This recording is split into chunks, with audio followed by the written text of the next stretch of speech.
Tina Meeks. I do. Thank you. We go way back. I'm really grateful to see you. Thank you. And she is happy today. And she wrote that song. And yes, she did. And she should be happy because she's got some twins that keep her busy, busy, busy. So grateful for you, my friend. Thank you. Well, here's a true story. In 2010, just before Christmas Day, Rob Anderson went into a convenience store to purchase 3 $1 Power lottery tickets for the stockings. The clerk had misunderstood Rob Anderson's request, and he put all 3 on one ticket. And so Rob said, "Oh, no, darn, I meant to tell you, I need 3 separate tickets. These are for the stockings, the Christmas stockings." And the clerk offered to nullify the ticket. And Rob decided, okay, let's go with it. And he purchased 3 more separate tickets. And he went home that night, tossed the mistaken ticket on the nightstand, and then the day after Christmas, the winning tickets were announced, and Rob figured that he would just check the mistaken ticket just to see, because, it was mistaken, and lo and behold, he won. It was not mistaken whatsoever. He had won $126 million, the largest power jackpot ever paid in the Kentucky lottery. I would say he was pretty darn lucky, wouldn't you say that? Today I want to talk to you about the secret of luck and what makes a person lucky. There are a number of factors that lucky people practice, and those are the practices that we use in Unity. These are Unity principles. But today we're only going to go over 3 of those practices. So why is it that some people are luckier than others? Doesn't it seem that way? Some people just have all the luck. Richard Wiseman, a psychology professor, spent 8 years studying lucky people. And he even wrote a book about it called The Luck Factor.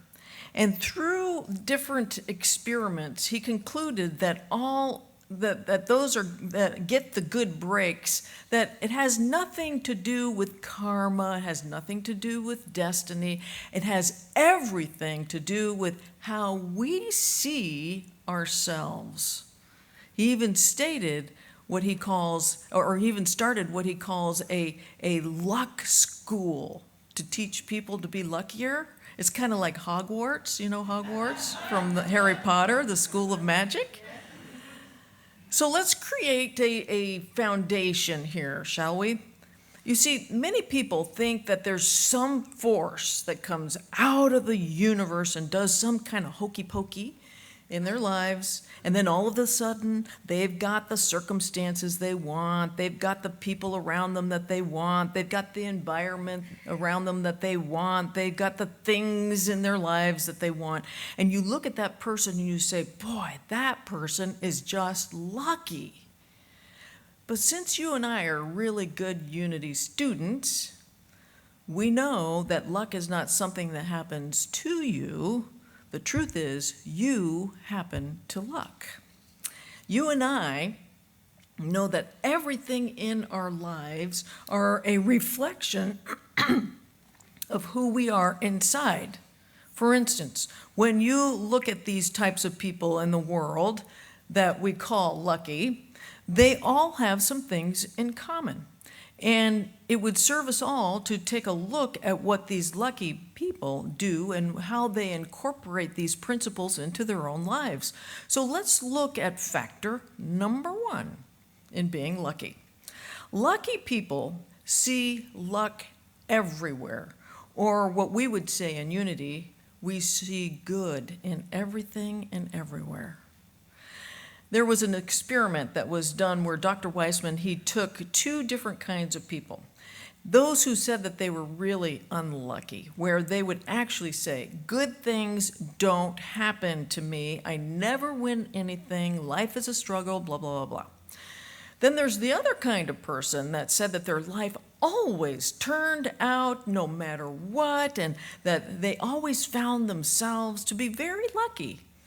Then Dr. Weissman, he placed money on the ground in the way of wherever they would take their daily routine walk. So it might have been either to work or walking the dog, but he would place money in strategic areas where they were going to pass by it. And each time the lucky people quickly noticed the money on the ground, and they would say something like, "Wow, I never expected that. How exciting, how lucky." And then they'd put it in their pocket. No matter how big or how small the amount was, it was joyfully received. They always saw and accepted their good. Now, the unlucky people, they stepped right over the cash and they didn't even notice. They literally did not have the eyes to see their good. It was not a part of their consciousness. So the number one factor in being lucky is looking for the good everywhere. And truth be told, you are surrounded 24 hours a day by just good. You just need to notice. So from that point of view, you have these good things that are happening to you all of the time. And this is really about whether or not you have the eyes to see them. A study was done where they found that there was just tons of accounted money just laying around. Americans are losing over $62 million a year by accidentally tossing money in the trash. This study came from the recycling and waste management companies. 62 million, I'm telling you. How many of you have ever found money on the ground? Yeah. Oh, you guys are so lucky. I'm always looking for floating money. Always. So last year, I saw on the floor of a gas station restroom a bunch of half-dollar coins. However, they were laying in some liquid kind of surrounding the commode. Use your imagination as to what that liquid was and how dirty the floor was. Mind you, it was a gas station restroom. So I was in a conundrum. Do I let my fear of germs and viruses and bacteria overtake me, or do I pick up these coins and claim them as my own? What do you think I did? I picked them up, hell yeah!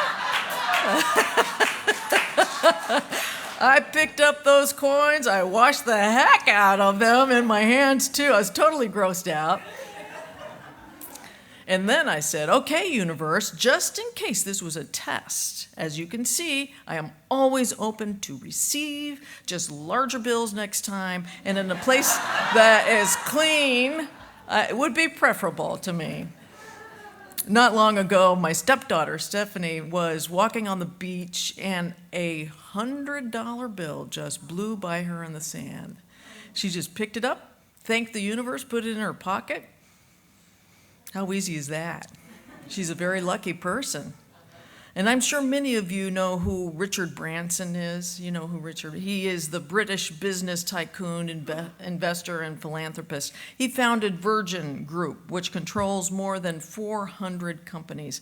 So once he was asked if he felt that luck played a big part in his success, and his response was, yes, of course, we are all lucky. And if you live in a free society, you are lucky.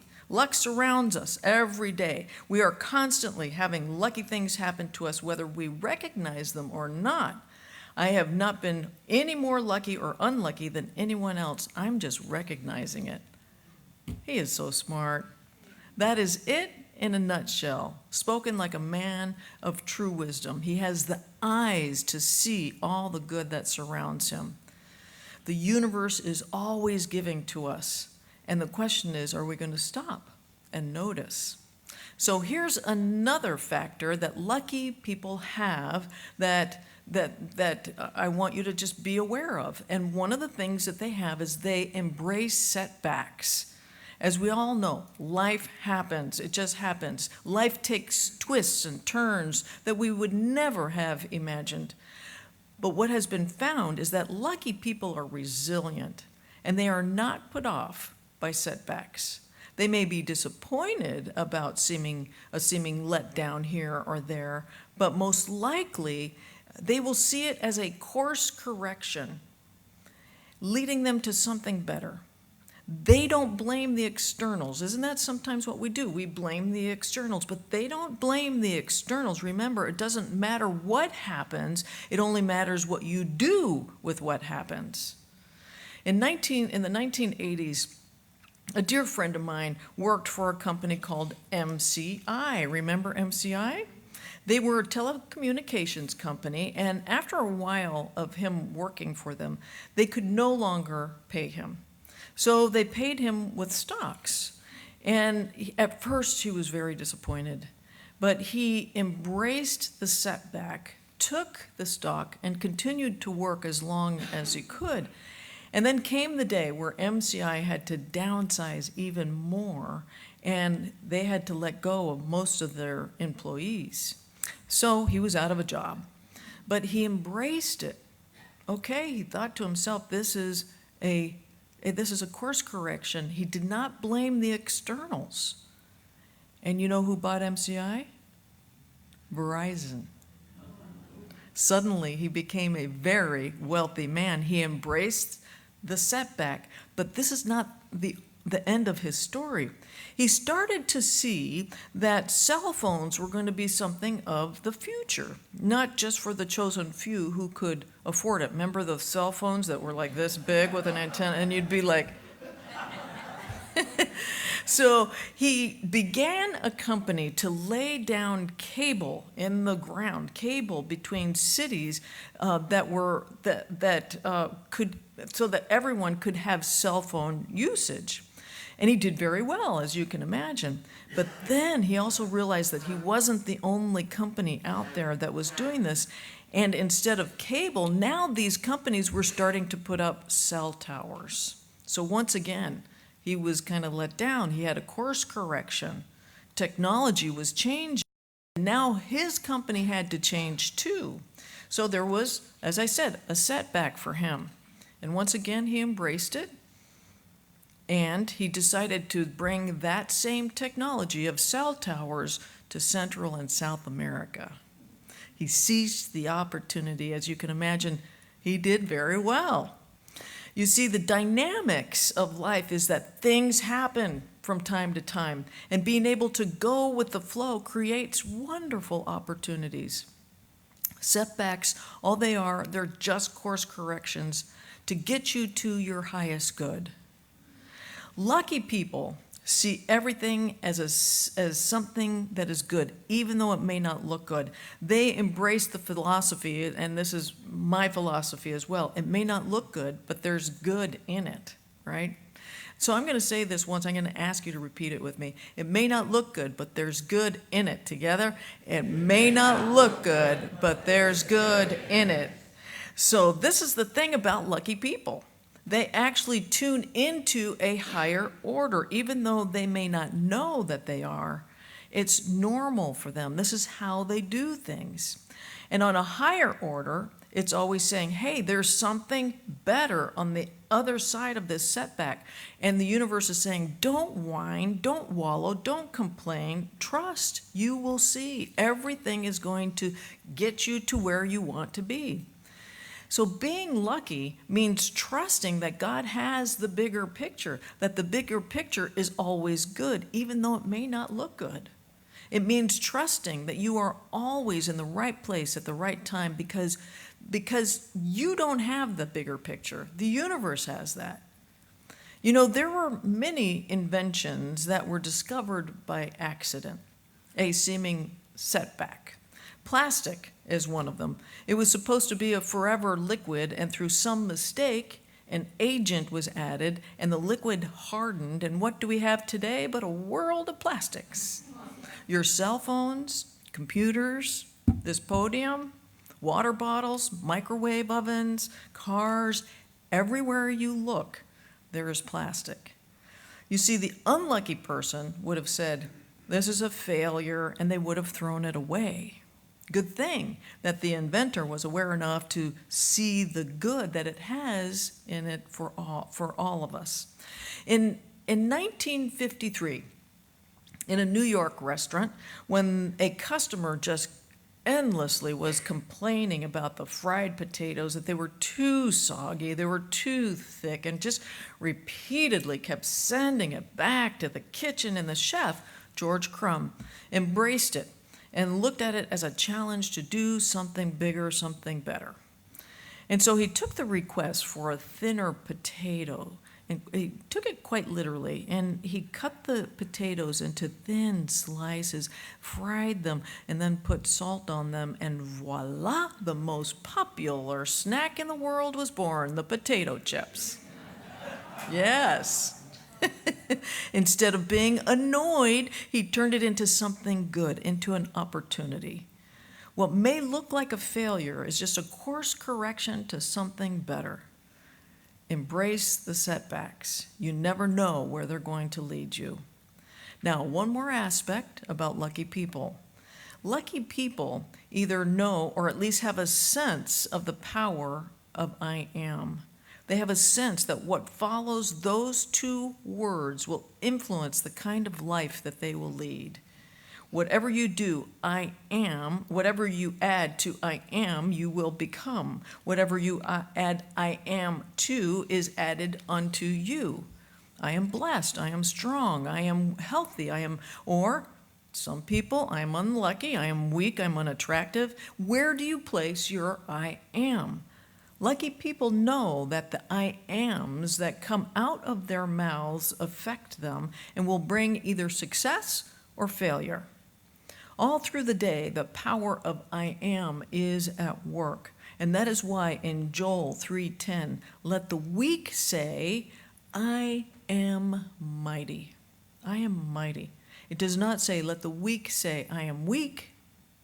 Why? Because I am weak is not the truth of who you are. God did not create you that way. You are the most valuable energy, the most valuable frequency in this universe. You see, many people are unconscious of their power. They are not always aware of what follows the I am, that the I am will come looking for you once you place whatever it is after those two words. You see, the use of I am, whenever you use the words I am, you are dealing with the nature of a divine principle. You are going to get a reaction according to the nature of what you add to I am. And the good news is that you get to choose what follows the I am. You ask a lucky person if they are lucky, and they will say, yes, I am lucky. And luck comes looking for them. You say, I am blessed, and blessings come looking for you. The quantum field, as you know, will give you whatever it is that you proclaim as true. You are inviting your decree into your life. And that is why you have to be careful as to what follows your I am. Don't ever say, I am so unlucky, I never get good breaks, I'm no good. You are inviting disappointment, and you are disconnecting from the source of all good. The wrong I am can keep you from rising into a higher vibrational frequency.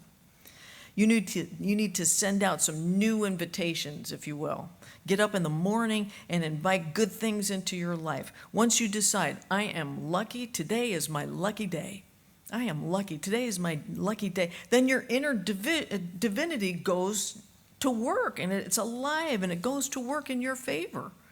Your self-confidence begins to improve. You start carrying yourself like you are someone special. You're a lucky person. Not in pride, but in quite this sense of well-being. You won't drag through your day feeling less than or inferior. It'll give you an extra spring in your step. In Ephesians 2:10, God said, "You are my masterpiece." You are God's masterpiece. I am God's masterpiece. Just take that in. I am God's masterpiece. Claim it. Don't say negative things about yourself. Don't be against yourself. Lucky people know this. They use their I ams in most positive ways. So let's recap the 3 factors of being lucky. See luck everywhere, or as we would say in Unity, see your good everywhere and in every person, in every circumstance. Number 2, lucky people embrace setbacks. They see things as a course corrections. They embrace the philosophy that it may not look good, but there is good in it. And the third one, use the power of I am. They use the power of I am in their favor. Whatever you add to I am, you become. Whatever you add to I am is added unto you. All the luck that comes to you is by creating it on the inside, what you want to live on the outside. I promise you, if you take these 3 factors, people will say on the outside, they'll say and look at you, "You are so lucky. You are so lucky." And you will respond with, "Yes, I am so lucky." Let's take a moment right now and take this into our prayer time. I want you to just claim that you are God's masterpiece. It's so very valuable to God, to everyone that's in your life, to planet Earth. You are God's masterpiece. And because of that, you are lucky. Because of that, all things good are attracted to you. Because of that, the universe continually wants to give you goodness, grace, and all things good. You are God's masterpiece.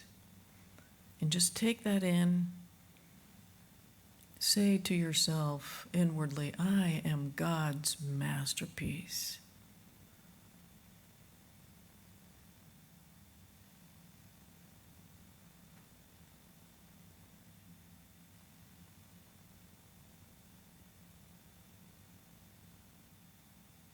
Let that just resonate within your whole being. I am God's masterpiece. And once again, we come here to minister to one another. So let's claim for each person here, you are God's masterpiece. In fact, let's say that together, out loud, together. You are God's masterpiece. And just claim it, know it, feel it. And so, dear God, for this, for your loving essence always with us, for the luck, for the goodness that we experience 24 hours a day. We are great receivers, and we are grateful. And so it is. Amen. Amen.